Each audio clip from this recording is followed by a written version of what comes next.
దేశ విదేశాల్లో కూడా యాక్చువల్లీ బ్రహ్మకుమారి వ్యవస్థ అనేది ఉంది.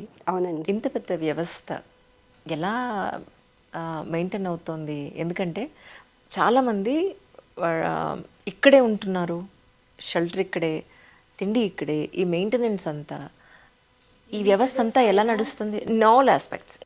ప్రతి బ్రహ్మకుమారి సెంటర్, ఎవ్రీ సెంటర్, ప్రతి centre a self sufficient centre. ఇప్పుడు ఒక హైదరాబాద్లో ఒక సెంటర్ ఉందండి, సికింద్రాబాద్లో ఒక సెంటర్ ఉందండి, మైసూర్లో ఒక సెంటర్ ఉంది, బెంగళూరులో. అక్కడ 10 ఉండే ఒక్కొక్క సెంటరు ఇండివిజువలీ అక్కడ వచ్చేటువంటి స్టూడెంట్స్ దాన్ని మెయింటైన్ చేస్తారు. అక్కడ రెగ్యులర్గా వచ్చేటువంటి స్టూడెంట్స్ దాన్ని చూసుకోవడానికి వాళ్ళు ఆఫర్ చేస్తారు. మేము స్పిరిచువల్ మీ దగ్గర నుంచి తీసుకుంటున్నాం, we want to do something. అలా వాళ్ళు వాలంటరీగా వాళ్ళు చేస్తారు. సో అలా ప్రతి centre self sufficient centre. Right. Gyan Sarovar అనేటువంటి ప్లేస్లో వీ హ్యావ్ 43 డిపార్ట్మెంట్స్. ఇది ఒక పెద్ద 23 ఏకర్స్లో కన్స్ట్రక్టెడ్ ప్లేస్. సెట్ బ్యాక్ వదిలిపెట్టేసి కన్స్ట్రక్టెడ్ ఏరియా 23 ఏకర్స్ ఉంది. ఇక్కడ 43 డిపార్ట్మెంట్స్ ఉన్నాయి. సో ప్రతి డిపార్ట్మెంట్ వాళ్ళు వాటర్ డిపార్ట్మెంట్ వాళ్ళు వాటర్ చూసుకుంటారు. కిచెన్ డిపార్ట్మెంట్, కిచెన్లో కూడా 3 సెక్షన్స్ ఉంది. కిచెన్లో ఒకటి వెజిటబుల్ కటింగ్, రోటీ మేకింగ్ చేసి ప్రసాదం చేసేవాళ్ళు, మెయిన్ కిచెన్, ప్రతిరోజు భోజనం చేసేవాళ్ళు, వడ్డించేవాళ్ళు. సో ఇలా వేరే వేరే డిపార్ట్మెంట్స్ ఉంది. ఈ డిపార్ట్మెంట్స్ వాళ్ళు అదే పని చేస్తుంటారు. రోటీ చేసేవాళ్ళు దే సీ దట్ ఇప్పుడు ఇక్కడ 1000 మంది ఉన్నారు, ఈరోజు 1000 మందికి వాళ్ళు చపాతీలు చేస్తారు, 1000 మందికి వీళ్ళు వంట చేస్తారు, వండుతారు. ఇక్కడ 1000 మందికి కార్పెంటరీ డిపార్ట్మెంట్ ఉంది, వాళ్ళు ఇక్కడ ఈ సోఫాలు కావాలి, ఫర్నిచర్ కావాలి, అది కావాలి, అది చూసుకుంటారు. అంటే వాళ్ళు శాలరీకే పనిచేస్తారండి? ఇక్కడ ప్రతి సెంటర్లో 99% డెడికేటెడ్ పీపుల్. ఇక్కడ ఎవరు డబ్బు తీసుకొని చేసేవాళ్ళు ఎవరు లేరు. దీన్నే మేము డెడికేషన్ అంటాం, సరెండర్ అని అంటాం, సమర్పణం అంటాం. అంటే ఒక భగవంతుని సేవకి, ప్రజల సేవ కోసం వాళ్ళ జీవితాన్ని అర్పణ చేసేసి అక్కడే ఉంటూ వాళ్ళు ఆ సేవ వాళ్ళకి ఇస్తారు, అది చేసుకుంటూ పోతారు అలా. It's amazing really. కానీ ఇక్కడ ఎలాంటి క్వాలిఫికేషన్స్ ఉంటే ఇక్కడ ఒక మెంబర్ అవ్వగలుగుతారు అంటే ఏం చెప్తారు? మెంబర్ అవ్వడానికి మీకు ఏ క్వాలిఫికేషన్ అవసరం లేదు, ఎక్సెప్ట్ ఇంట్రెస్ట్ ఇన్ స్పిరిచువాలిటీ.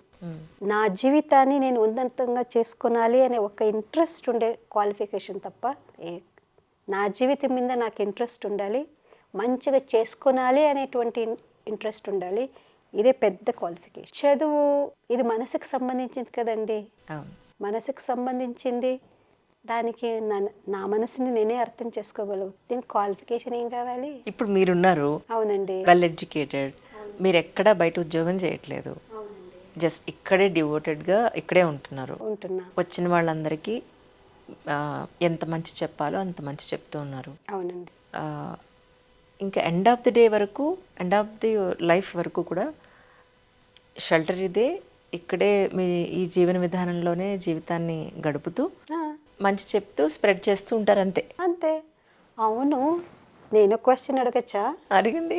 మీరు ఇంట్లో కూడా ఏం చేస్తారండి? ఇంతే కదా, అంతేగా చేసుకుంటారు. అవును, అదే భర్త, అదే పిల్లలు, జీవితాంతం ఆ పిల్లలకి వాళ్ళకి వంట వండి పెట్టాలి, వాళ్ళ మంచి చెడు చూడాలి, హెల్త్ అండ్ వెల్త్ చూడాలి, ఇల్లు క్లీనింగ్ చూసుకోవాలి. ఇట్స్ ఆల్ కదా టు బి డన్. కదా.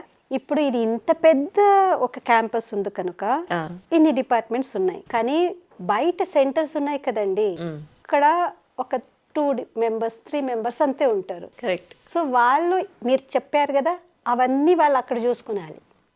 మాది ఇంకా స్వార్థం, నా పిల్లలు, నా ఇల్లు, మీది ఏ స్వార్థం లేకుండా నిస్వార్థంగా ప్రపంచం కోసం పాటుపడే పిల్లలకి చూసుకుంటాం. అద్భుతం, అద్భుతం. ఇది కుటుంబమే, అది కుటుంబమే. మీరు 2 పిల్లలకి, ఒక భర్తకి, ఒక అమ్మ నాన్నకి చూసుకుంటారు. ఇక్కడ ఇంతమంది పిల్లలు వస్తారు, ప్రపంచంలో ఉండే వాళ్ళందరూ భగవంతుని పిల్లలు వస్తారు, వాళ్ళని చూసుకుంటాం మేము. రైట్. వాళ్ళు బాగున్నారా, వాళ్ళు తిన్నారా, వాళ్ళు మంచిగా ఉండాలి, వాళ్ళ కోసం చూసుకుంటాం. వాళ్ళ కోసం ఇక్కడ క్లీన్ కావాలి, వాళ్ళ కోసం వంట వండాలి, అన్ని వ్యవస్థ చేయాలి. Everything should be on time. మీకు మూడ్ లేదంటే మీరు ఈరోజు నేను వంట చేయను అలిగాను హోటల్ ఆర్డర్ చేసుకోండి అంటారు. మేము ఇక్కడ అలా చేయలేదు కదండి. కరెక్ట్. మేము వంట ఇక్కడ ప్రతి ఒక్కరికి చేయాలి, ప్రతిరోజు ప్రతి పూట చేయాలి. యాక్సెప్టెడ్. సో ఇక్కడ ఎందుకంటే మేము భగవంతుని పిల్లల కోసం, భగవంతుడు భగవంతుడు అని భగవంతుని పిల్లల కోసం చేస్తున్నాం. ఇది డెడికేషన్. ఎలాంటి వాళ్ళు బ్రహ్మకుమారి అంటే ఈ వ్యవస్థ దగ్గరికి రావచ్చు, ఉండొచ్చు, లేదంటే విజిట్ చేయొచ్చు అని అంటే ఏం చెప్తారు? ఫస్ట్ థింగ్, మనకి ఆధ్యాత్మిక ఒక జీవితం మీద, ఆధ్యాత్మికం అంటే నా జీవితము, నా అంతరాత్మ మంచిగా, మనసు మంచిగా ఉండాలి, మంచి జీవితాన్ని నేను జీవించాలి అని కోరుకునే ప్రతి మనిషి ఈ సంస్థలో రావచ్చు. నెంబర్ 1.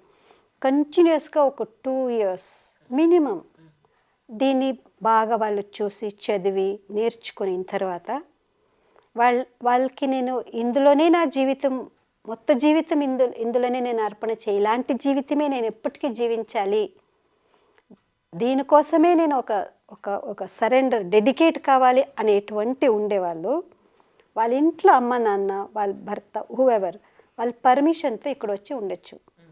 ఇక్కడ ఉండిన తర్వాత కూడా 3 years మేము వాళ్ళు ఉండగలుగుతారా లేదా అనేది వాళ్ళకి అంటే if you can stay you can go. Right. దాన్ని ట్రయల్ పీరియడ్ అంటారు. ఓకే.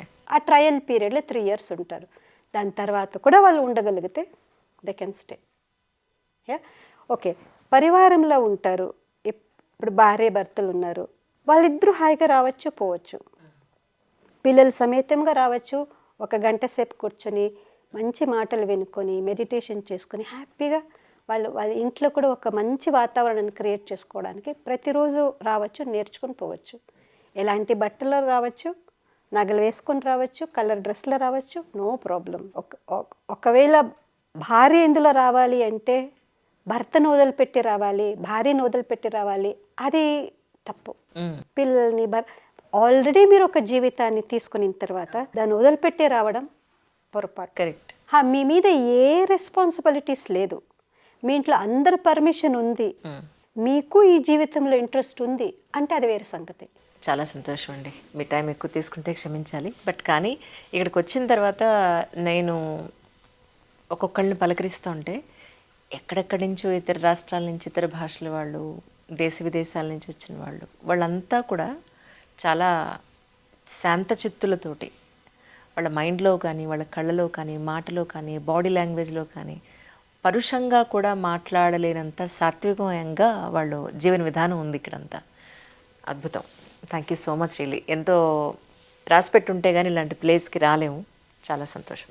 మీరు చాలా భాగ్యవంతులు, మీరు వచ్చారు, మీరు మళ్ళీ మళ్ళీ వస్తూ ఉండండి. తప్పకుండా. శాంతి.